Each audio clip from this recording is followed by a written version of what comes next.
자, 이제 470페이지입니다. 06번에 부대설, 07번에 복리설이 나와 있습니다. 이 두 가지는 종류를 구별하시면 돼요. 종류 구별. 그래서 부대설을 하게 되면 입주자와 간접 관련이라고 보시면 돼요. 부대설은 입주자와 간접 관련이고요. 복리설은 복복자니까 입주자에게 복을 주니까 입주자와 직접 관련이 있다. 이게 바로 복리가 되겠습니다. 간접 관련, 직접 관련이에요. 종류를 한번 보겠는데 부대설은 주차장, 관리사무소, 담장이나 주택단지, 도로랄지 또 건축 설비까지 나오죠. 이게 바로 부대설입니다. 입주자와 간접 관련. 이건 개인 재산 될 수 있나요? 분양 X, 분양할 수 없는 거죠. 개인 재산 될 수 없으니까 분양할 수 없다. 이제 복리설 보겠습니다. 어린이 놀이터 나와 있고요. 근린생활실에 나오는데 이건 상가로 보시면 돼. 근린생활실은 상가. 또 유치원이랄지 주민운동, 경로당, 입주와 직접 관련이 있습니다. 그럼 복리설은 경우에 따라 개인 재산 될 수 있나요? 네. 상가는 될 수 있잖아요. 그래서 분양 동그라미. 이건 분양할 수 있다는 겁니다. 종류만 구별하시면 되겠고요. 자, 이제 그쯤 보시고요. 한 장을 넘기겠습니다. 한 장 넘기면 472페이지. 용어가 꽤 많습니다. 15번에 리모델링 보자. 그건 별표 하나 딱 쳐주세요. 리모델링은 시험 출제 패턴은요. 박스 안에 숫자가 나오거든요. 숫자를 가로치기로 나오는 겁니다. 그러니까 숫자가 나올 때마다 색을 칠하도록 하죠. 자, 리모델링이란 건축물의 노후와 억제나 기능 향상을 위한 다음의 행위를 말한다. 일단 목적 두 가지, 노후와 억제나 기능 향상 두 가지 목적이고요. 이제 행위가 세 가지인데 1번에 대수선, 2번은 세대별 증축이라고 되어 있나요? 세대별을 일부로 바꾸세요. 일부 증축, 일부 증축이고요. 3번은 세대수 증가 이렇게 되어 있습니다. 세대수 증가. 한마디로 얘기하면 리모델링은 노후와 억제나 기능 향상을 위한 대수선, 일부 증축, 세대수 증가, 이것을 리모델링이라고 한다. 그럼 여러분들 리모델링은 전면 해치가 아니잖아, 그죠? 개량에 쓰는 거죠. 그러니까 일정한 연수가 지나야 됩니다. 그래서 대손에다 땡땡 하고요. 10년 경과, 10년이 경과돼야 리모델링 할 수 있다. 10년의 색을 딱 칠해 놓으시고요. 이제 일부 증축을 보겠습니다. 사용검사일, 자, 거로수를 피해 나갑니다. 사용검사일 또는 사용 승인일로부터 15년 나오네요. 15년 색깔 칠하고요. 15년이 경과된 공동주택을 각 세대 주거 전용 면적 30% 이내라고 되어 있죠. 30% 색을 칠하자. 30% 이내로 증축한다. 그러니까 일부 증축은 경과 연수가 15년 이상 경과되고요. 전체 면적의 30% 이내의 증축일 때 리모델링을 볼 수 있다. 30%입니다. 자, 이제 3번에 세대수 증가가 나오죠. 세대수를 증가하는 방법이 한 4가지 있다고 하는데 참고해서 보시죠. 자, 공동주택이 있어요. 이럴 때 세대수를 증가하는 방법은 첫 번째, 별도의 동을 만든다. 별도 동. 수평 증축한다. 또 기존의 세대수를 분할해서 늘린다. 또는 수직 증축이 있죠. 이렇게 4가지 방법이 있어요. 이 중에 가장 위험한 게 뭘까요? 수직 증축이죠. 요거는 일정한 요건이 있을 겁니다. 자, 세대수입니다. 각 세대의 증축 가능한 면적을 합산한 면적 범위에서 기존 세대수의 15% 색을 착취하세요. 15% 이내로 세대수를 증가한다. 1000세대 아파트면 15%니까 150세대 이내로 세대수를 증가할 수 있다. 다만 수직 증축형 리모델링은 다음 요건을 모두 만족해야죠. 최대 3계층 이내에 증축을 하는데 기존 건물이 14층 이하라면 2계층까지밖에 가능하다. 그러니까 15층 이상일 때는 3계층이야. 14층 이하일 때는 2계층까지밖에 못 올린다. 4번, 구조도를 보유하라고 되어 있습니다. 구조도. 구조도라는 건 구조적인 도면을 얘기하죠. 이건 안전진단 때문에 그렇습니다. 안전진단. 이건 다음 주에 얘기하겠습니다. 수직 증축형 리모델링 할 때는 진단하죠. 그럴 때를 대비하여 구조도를 보유하라고 되어 있습니다. 지금까지 색깔 칠한 그 숫자를 위주로 해서 여러분들 정리하시면 되겠습니다. 여기까지가 용어 정어고요. 용어 정의고요. 그래서 2개 정도를 예상하시기 바랍니다. 자, 이제 한 장 넘기시고요. 이제 2장 넘깁니다. 476페이지죠. 1절 제목이 주택건설 사업자라는 제목이 나오나요? 그 제목을 사업주체로 바꿔주세요. 사업주체입니다. 용어를 정의했으니까 사업을 할 것이고 사업주체가 나와야죠. 사업 주체는 뜻이 뭐라 했습니까? 시행자 좀 보자고 그랬죠, 시행자. 그래서 1번에 등록 사업자가 나오는데 그건 땡땡하고요. 민간이라고 적어야죠. 민간은 등록을 받아야 합니다. 그래서 박스를 보면 단독주택은 연간 20호, 공동주택은 연간 20세대, 대지는 연간 10,000제곱 이상을 사업하는 민간은 등록을 받아라 이거예요. 일정 요건을 갖춰서 국토교통부 장관에게 등록을 받습니다. 몇 개 이상 지을 때? 연간 20, 21만 이상. 연간이니까 1년에 공사한 총 물량을 갖고 다닙니다.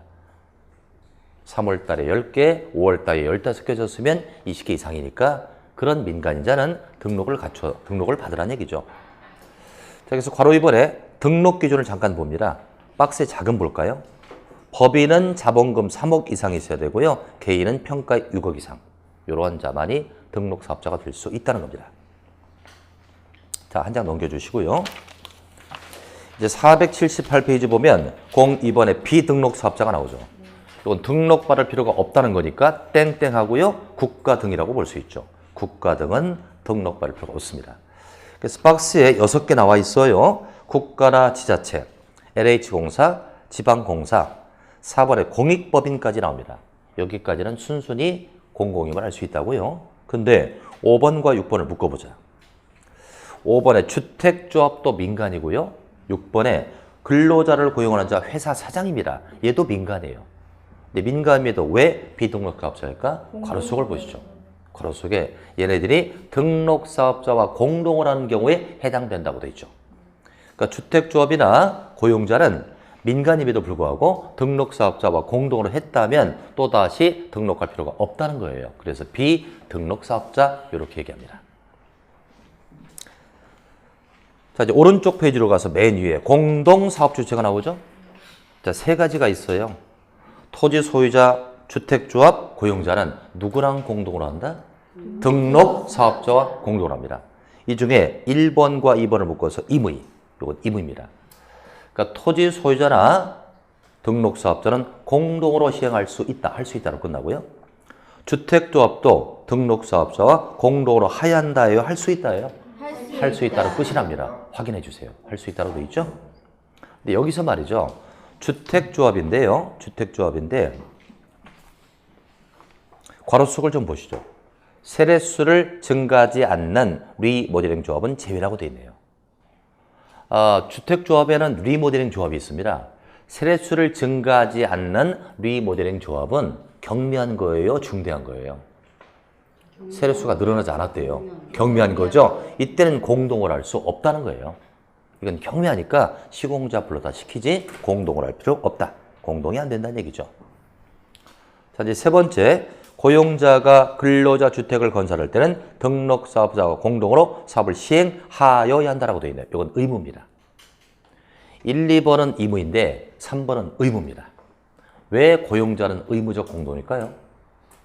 회사 사장이 연간 20개 이상의 주택을 짓는다는 건 자기가 살 목적이 아니죠. 부하 직원을 주겠다는 거예요. 그럼 대충 지을 수 있고 부실직은 의뢰되죠.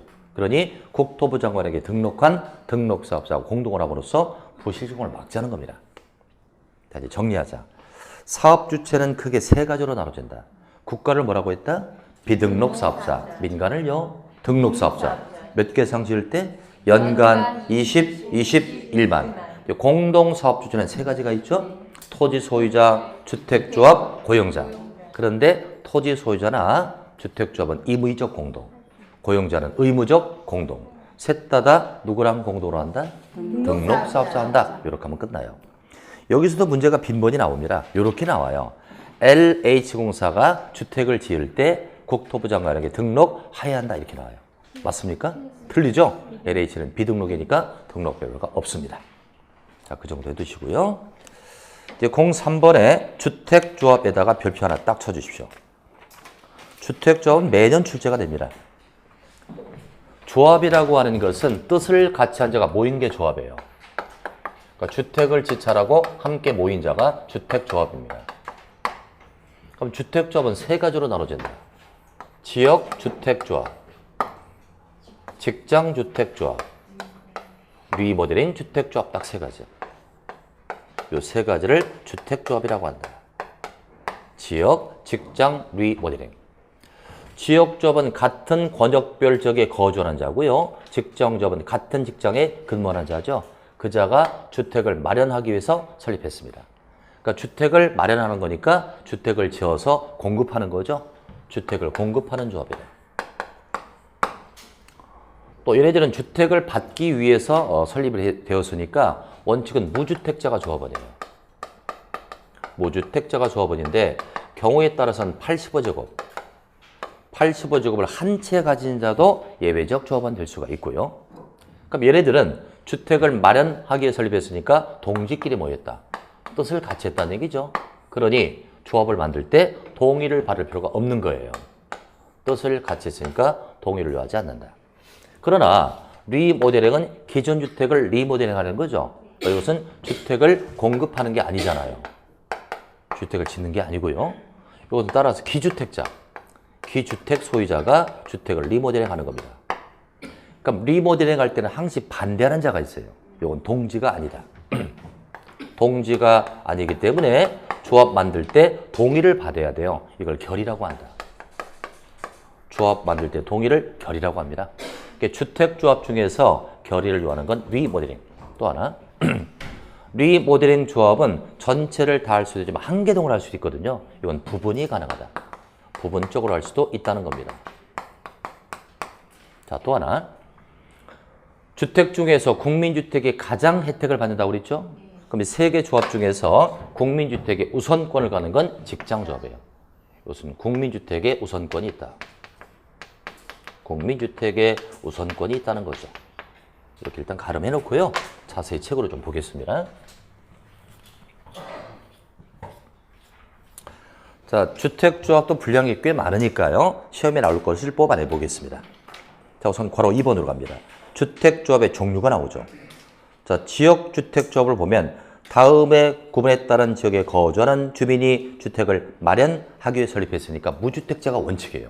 근데 경우에 따라서는 85 이하를 한 채 가진 자로 조합될 수가 있다고요. 근데 예전에 이랬습니다. 같은 지역에 거주를 해야만 지역조합원이 되었던 거예요. 그러니까 만약에 시흥시에 A와 B가 살면 조합원이에요. 근데 시흥시 A가 살고 안산에 B가 살면 지역이 다르잖아요. 지역조합원이 안 됐단 말이에요. 근데 지금 바뀌었습니다. 그래서 거기 지금 다음 구분에 따른 지역이라고 돼 있나요? 그다음 밑줄 딱 치고요. 같은 권역별 지역이라고 적으세요. 같은 권역별 지역이 되겠습니다. 같은 권역별 지역에 있는 자는 조합원이 될 수 있는데요. 예를 들면 가번에 서울, 인천, 경기도 수도권에 있으면 조합원이 돼요.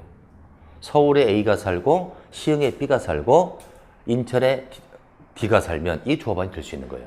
같은 조합원이고요. 나번은 충청권이 나오죠. 대전, 충남, 세종.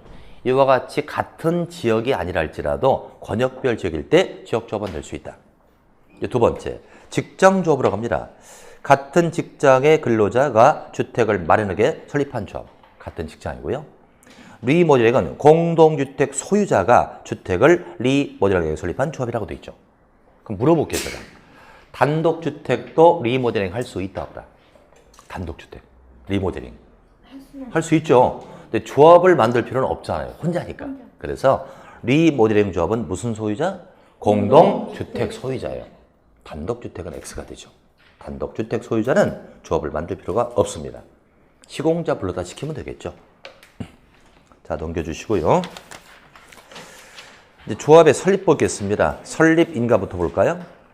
많은 수의 구성원이 주택을 마련하기 위해 조합을 설립할 때는 특시, 특도, 시군구에게 인가를 받으라고 되어 있죠. 조합의 인가권자는 특시, 특도, 시군구인데 이걸 이하 시군구청장이라 부르기로 했습니다. 또 인가받은 내용을 변경하거나 조합을 해산할 때도 또한 같다. 변경하거나 해산할 때도 인가를 받으라는 얘기예요. 그래서 원칙은 여러분들 인가를 받고 설립이 되는 거예요. 근데 두 번째 칸 보세요. 신고를 하고 설립한다는 거예요. 이건 혜택 받는 거죠. 그러니까 혜택을 가장 많이 받는 게 무슨 주택? 국민주택. 국민주택일 때 해당이 될 거고. 또 국민주택의 우선권이 있는 거 무슨 조합? 직장조합. 현관펜 꺼내시고요. 국민주택 색을 칠하시고요. 국민주택을 공급받기 위해 직장조합이라 색을 칠하세요. 직장조합을 설립한 자, 시군구에 신고한다, 신고를 색을 칠하자. 매번 시험에 나온 질문이에요. 누가 뭐 할 때 신고한다고요? 직장조합이 국민주택을 받을 때는 신고합니다. 근데 만약에 직장조합도 민영주택을 받을 수 있잖아요. 그때는 신고 안 하고 인가받는 거예요. 그래서 직장조합이 국민주택을 받을 때 신고합니다. 국민주택의 혜택을 주는 거죠. 그럼 거기다 이렇게 좀 적어줄래요? 이 경우 조합원은 이 경우 조합원은 무주택자이어야 한다. 이 경우 조합원은 무주택자이어야 한다. 자, 이런 얘기입니다. 자, 직장조합의 조합원은요, 무주택자 내지는 85 이하를 한 채 가진 자라고 그랬잖아요. 그런데 얘가 만약에 국민주택을 받을 때는 혜택 받잖아요. 신고로 풀어주죠. 그때는 조합원은 얘만 되는 거예요. 얘는 안 된다는 거죠. 무주택자만 조합원이다. 그 이유는 국민주택은 원칙은 무주택자만이 가져가는 게 국민주택이에요. 그래서 이때는 무주택자만 조합원이다. 이런 얘기입니다. 자, 밑에 2번으로 갑니다. 주택을 마련하기 위해 주택조합을 인가를 받으려는 자, 해당 주택건설의 80% 이상의 사용권을 확보하라. 이게 뭐가 빠졌어요, 지금. 그냥 조합이 아니야, 이건. 80% 이상의 사용권에 밑줄 치고요. 이건 지역과 직장조합일 때만 해당됩니다. 지역과 직장조합. 지역이나 직장조합이 인가를 받으려면 80% 이상의 토지의 사용권이 있어야 합니다. 왜 그렇죠? 이 두 개의 조합은 주택을 공급하는 거잖아요. 공급하려면 땅을 사용해야 되잖아요. 그래서 80% 이상의 사용권을 가져야 한다. 그러나 리모델링 조합은 이게 필요치 않죠. 그래서 리모델링 조합은 X. 리모델링 조합은 공급하는 게 아니니까 사용권을 요하지 않습니다. 리모델링 조합은 X. 자, 이제 그 밑에 계속 볼게요. 주택을 리모델링하기 위해 주택조합을 설립하니까 리모델링 조합입니다. 다음에 결의를 증명하는 서류를 제출하라. 결의 찾았습니까? 네. 결의에다가 동그라미 치고요. 이렇게 좀 적어주세요. 조합 만들 때 동의. 조합 만들 때 동의를 여기서 결의라고 부르고 있습니다. 조합 만들 때 동의. 그러니까 결의나 동의나 똑같은 뜻이에요. 근데 여기서는 조합 만들 때를 결의라고 표현하고 있습니다. 이건 무조건 외워야 되겠죠? 박스 1번 보면 주택단지 전체를 리모델링 하려고 합니다. 그럼 조합이 필요하겠죠? 조합을 만들려면 전체의 구분 소유자와 의결권의 3분 이상 결의와 각동 구분 소유자와 의결권의 과반수의 결의를 얻어야만 조합을 만들 수 있다. 전체 3분의 2 각동 과반수군요. 두 번째, 이제 한 개 동을 갖다가 리모델링 할 때는 그 동의 구분 소유자와 의결권의 3분 이상 결의를 얻어야 합니다. 이건 무조건 외워주세요. 외우는 결의 요건. 자, 이제 오른쪽도 봅니다. 밑에 도표 좀 보자고요. 도표를 보면은 지역이나 직장조합의 경우라고 되어 있나요? 도표에 거기다 줄 쳐보세요. 지역이나 직장조합의 경우는 공급이에요, 공급 아니에요? 공급 동그라미 라고 써주세요. 주택을 공급하는 조합이죠. 그렇기 때문에 거기 6번에 뭐가 나온다? 80% 이상의 사용권을 확보하라. 이게 바로 지역과 직장조합이에요. 근데 오른쪽 보세요. 이제 무슨 조합이 나온다?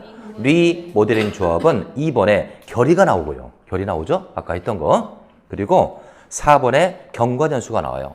가번과 라번을 묶어서 경과연수. 4번에 가번과 라를 묶어서 그 2잖아, 2. 4번이라니까.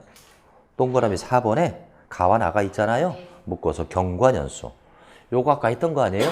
대선은 몇 년 경과? 10년. 일부 정축은 15년 경과 아까 했던 겁니다.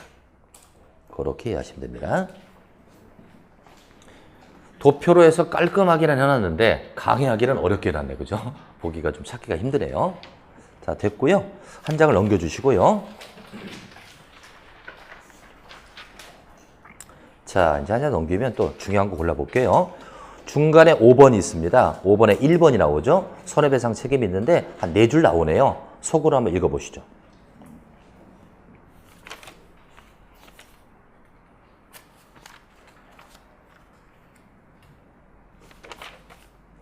당연한 얘기겠죠? 자신의 규칙이 있다면 배상 책임이 있다는 겁니다.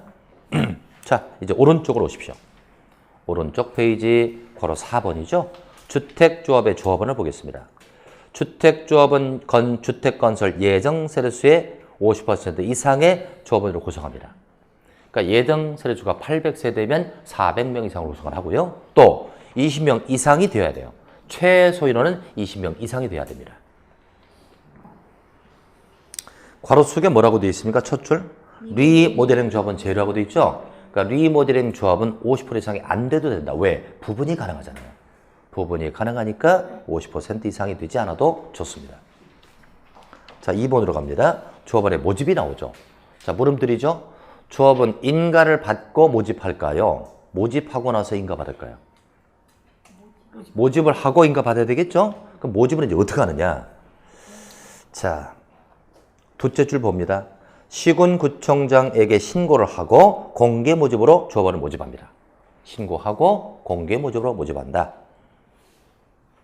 근데 그 밑에 줄 다만 찾았습니까?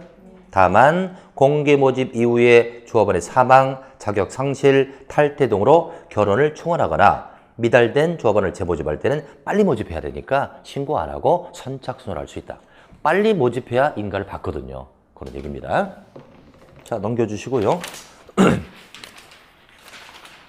이제 3번에 조합원의 자격입니다. 조합원의 자격은요, 도표보다가 눈 튀어나옵니다, 지금.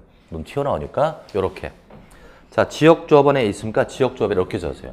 무주택자 또는 85 이렇게. 지역조합원이 되려면 무주택자이거나 85직업이나 한 채 가진 자 될 수 있다. 그러면서 동그라미 2번 보면 같은 권역별 지역에 6월 이상 거주한다는 얘기 나오죠. 그러니까 무주택자나 80회를 한 채 가진 자로서 같은 권역별 지역에 6월 이상 거주하면 지역조합원 될 수 있다.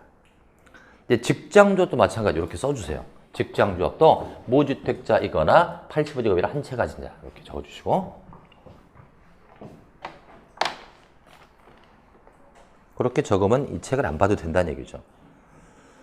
리모델링 조합은요, 이건 소유자로 나오겠죠? 리모델링 조합원이 되려면 오른쪽에 동그라미 1번 공동주택 소유자, 두 번째 복리설 소유자.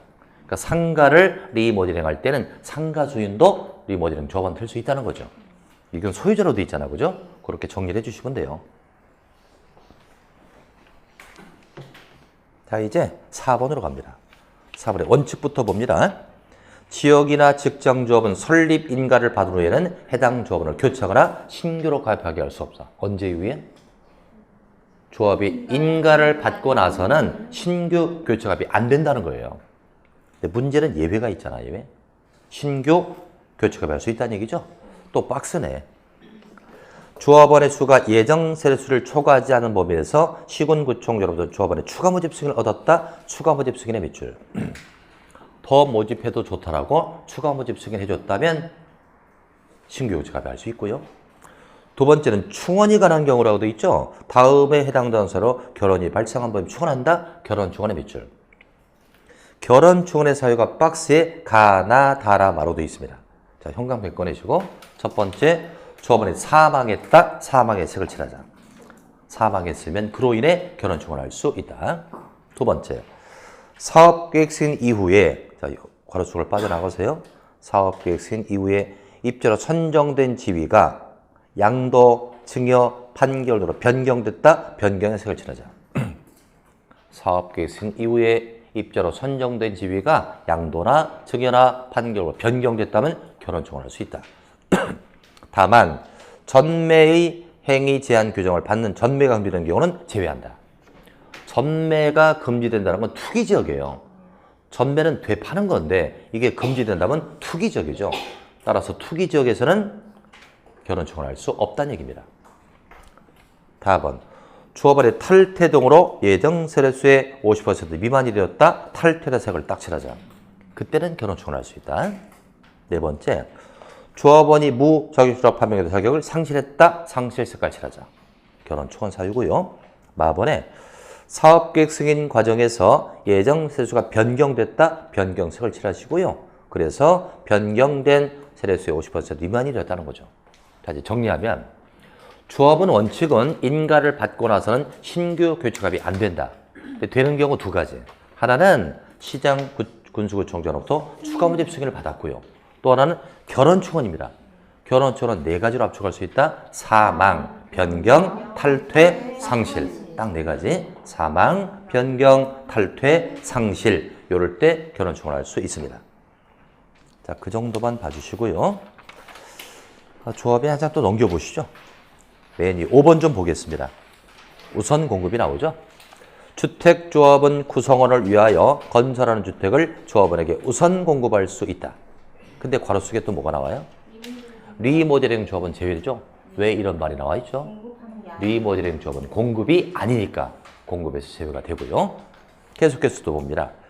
설립신고 대상인 직장조합에 대해서 사업주체는 국민주택을 직장조합에 우선 공급할 수 있다. 아까 했던 겁니다.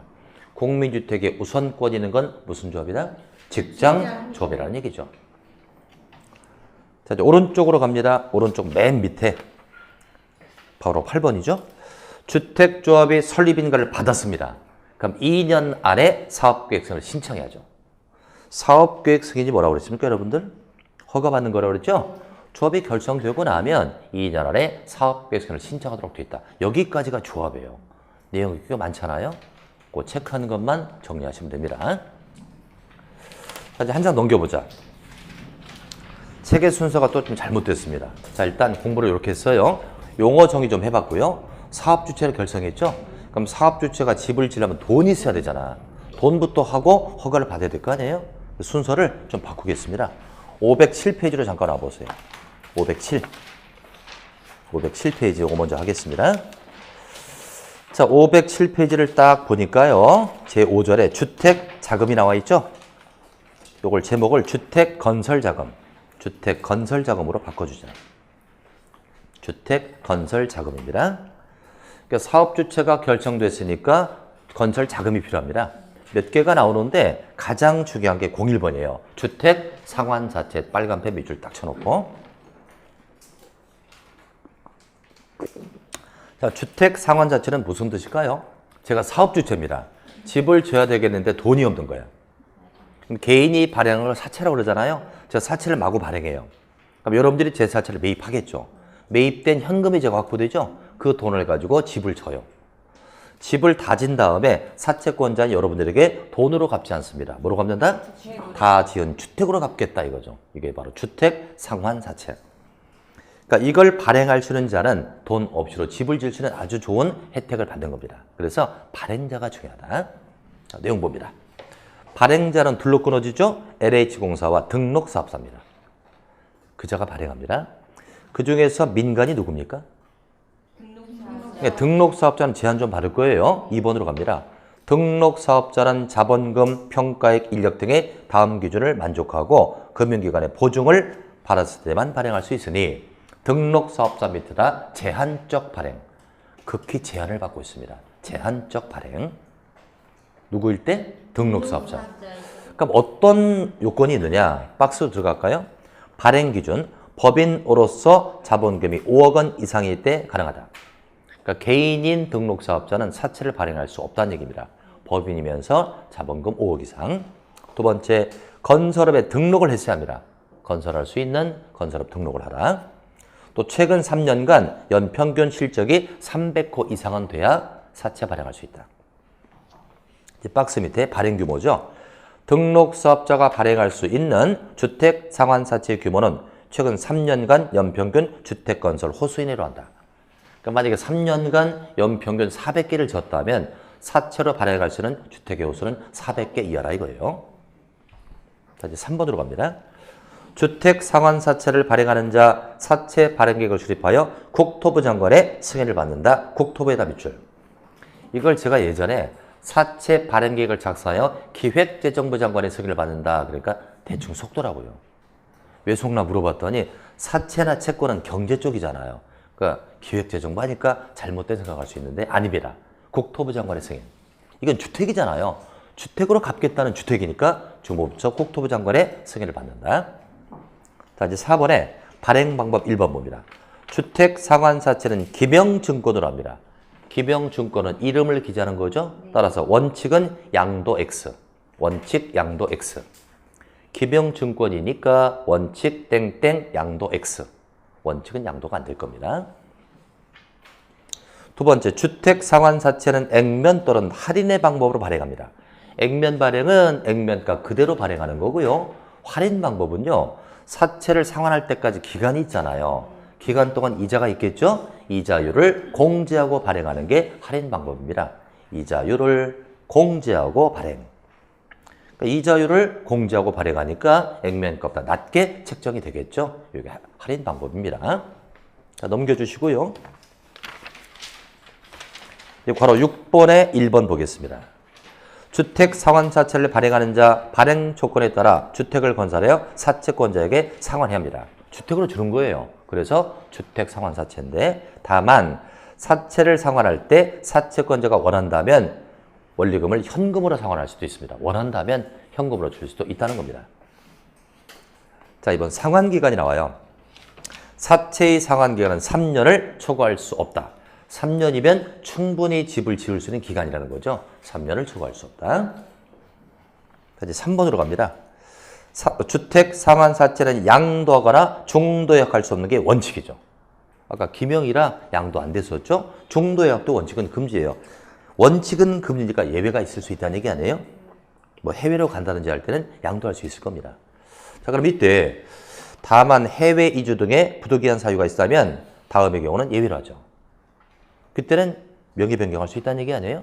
그래서 사채권자의 명의 변경 그랬습니다. 예외적으로 양도할 수 있고요. 명의를 변경할 수 있다는데 그럴 경우에 명의 변경은 취득자 성명과 주소를 사채원부에 기록한다. 자, 명의 변경 동그라미 치고요. 사채원부 동그라미예요. 명의 변경할 때는 사채원부에 기록을 하고요. 또 취득자 성명을 채권에 기록 안 하면 그랬네요. 채권의 세모표. 그때는 3자에게 대항할 수 없다. 대항해라 세모표. 그러니까 명의 변경은 어디다 기재하고? 사채 원부. 네 글자 네 글자래요. 대항력과 주제는 어디다 기재하고? 채권. 두 글자 두 글자래요. 그렇게 글자 수로 때려 맞춘 거예요. 자, 이제 오른쪽 7번 보겠습니다. 등록사업자의 등록이 말소됐다는 얘기는 건설회사가 망했다 이거예요. 그렇더라도 그가 발행한 사채 유력에는 영향을 미치지 않습니다. 왜 그럴까요? 아까 등록사업자는 보증을 받는다고 그랬죠? 보증해준 금기관이 책임을 지기 때문에 무효다, 유효다? 유효하다는 거죠. 자, 이제 8번에 적용 법률. 이건 사채다 보니까 개인이 발행한 의미가 있어요. 그래서 상법을 적용할 수 있는데 주택 상환사채 발행에 관하여 이 법이 무슨 법인가요? 주택법이죠. 이 법에서 규정한 것 외에는 상법 중 사채 발행 규정을 적용한다. 상법 중 사채 발행 줄쳐보자. 그럼 사채를 발행할 때 주택법이 우선하는가요? 상법이 우선한가요? 주택법이 우선한다는 얘기죠. 주택법에 규정한 것 이외에 상법으로 가라 그랬으니까 우선은 주택법이죠. 주택법이 우선하는 겁니다. 여기까지가 주택 상환사채. 거기에 좀 들어보시죠. 공부를 했는데 중간 테스트를 하고 가야 되겠어요. 잘 듣고 있었죠? 눈을 못 맞추네. 어차피 뭐 기본서 가지고 쭉 훑어보고요. 5월달부터 요약집을 하면 다 정리가 돼요. 너무 걱정하지 마세요.